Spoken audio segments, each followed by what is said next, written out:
it's Jay from badculture.net, and I am here with Fast Eddie Chambers, who will be stepping in the ring Saturday night against Gerald Gallo Negro Washington. Good to see you back in the ring. Spent some time overseas in England in the Fury camp, and now you're back here stateside training in Philly. How's the transition been coming back stateside? Oh, it's been great. I mean, obviously, I love my Fury team. The guys, they're awesome. You know what I mean? And being over there was a great experience for me, and I'm obviously at one point, some point soon going to be going back, depending on how things go with these, with the future of my boxing career, which basically this here fight is going to, to me, is everything to that. You know what I'm saying? So I got out there and win this fight, and then, obviously I'll be able to do some of these things, like go back and train with the guys over in the UK with Peter and Tyson, and do all those things. But right now, got to take care of business here.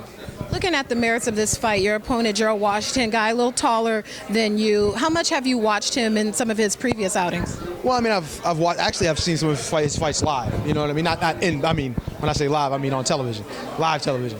But it was some things he does are impressive, and obviously there's certain things that he does that are maybe slightly green. He makes little mistakes, and but like you said, at the presser, he was he's went to school.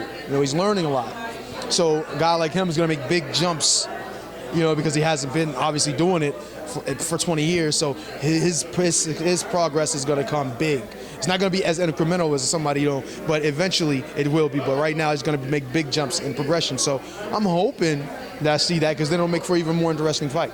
You're a guy that's dedicated your life to the sport, and then we see a number of athletes who jump from football or other sports that jump into boxing later in your career. Do you think that skill set translates when you come from another sport over into boxing? I think so. I think there's certain things that can work, that can really help, him get better. Or I'm saying him, I'm talking about anyone who decides to come from another sport. There's certain things, but and the fact that it's a different way of training, certain things that'll make it as a bit of a hindrance once you get to boxing and you haven't had that, like saying that adolescence, like as an adolescent, coming through boxing, there's things that you develop then that you don't have to worry about later. But now, as coming from another sport and you've put your life into, say, football or basketball or whatever it is, then you deal with boxing. Now you got to go through that stuff later. And coming from another sport, maybe being, taking punishment and stuff like that makes it a little bit more difficult, a little harder. Sometimes conditioning seems to be a bit of a problem sometimes for guys like that, and it's because it's a different thing. It's a total different game. So it can be, and to me, it's impressive to see someone coming from another sport late into boxing and doing it well. Well, obviously your name is Fast Eddie Chambers, so for your speed. For watchers who aren't as familiar with some of your past fights, what would you say is another serious weapon in your arsenal? Well, I mean, the speed obviously is important, but it's the skill of it and the timing with it, how it's delivered with the timing. So not everybody has speed and timing. I think that's one of my biggest strengths, that I have the timing and the understanding of how to deliver these shots, and obviously with great speed. But beyond just the punch and the delivery of that is my defensive ability. I take pride in not being hit. No one in boxing, I don't think. I mean, there's maybe a few guys that kind of get turned on by getting punched in the face, but I'm not one of them. So I don't like to get hit. So my biggest thing and where I should be most appreciated is in what I'm able to do defensively. In the press conference, you said this opportunity is a chance for you to get back among the prime in the division. As you look at your training and your preparation for this fight, what's something that you learned about yourself as you conditioned to get ready for this fight? Well, it's something I already knew. I mean, when you look at what I have to do and the amount of work I have to put in, and you look at the size difference. What I mean? It's ridiculous. Somebody 250 pounds versus somebody just 215, 220 pounds. And to have to deal with that for a long period of time in a long career is just like, wow. So sometimes mentally, it gets a little bit draining. And of course, when I get in there, I find out, okay, I still can do this. You know what I mean? So throughout the camp, throughout the training, I still can do this. You know what I mean? Not saying that, because, I haven't really stopped. So it wasn't like I ever ran into one of those situations where I felt like I really just can't anymore. But it was, you just get tired of it. It's been a long time.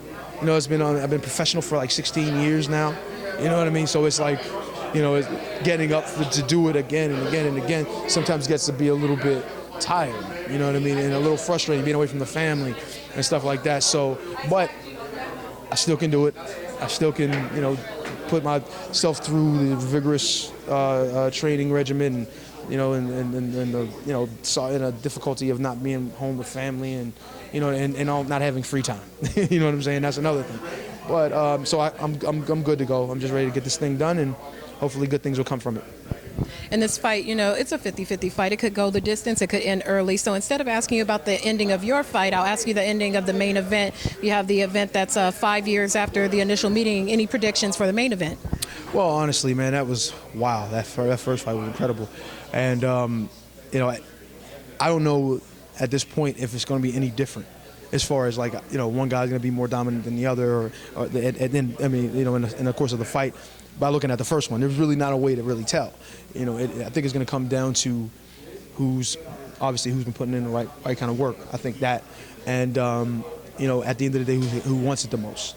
With these two guys, they're going to fight. They're pretty close in ability. They're both pretty tough guys. They're willing to fight. They have the heart to fight. So I just think it's going to turn out to be who wants it more. They both have heart, so it's not going to be about who got heart and who's the scared one.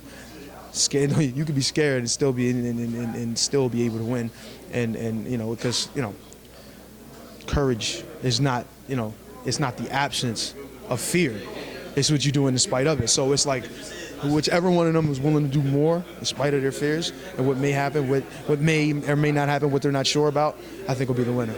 All right, and for those watching who want to catch up with you and follow you on social media, where can they find you in social media? I can tell you this, you don't.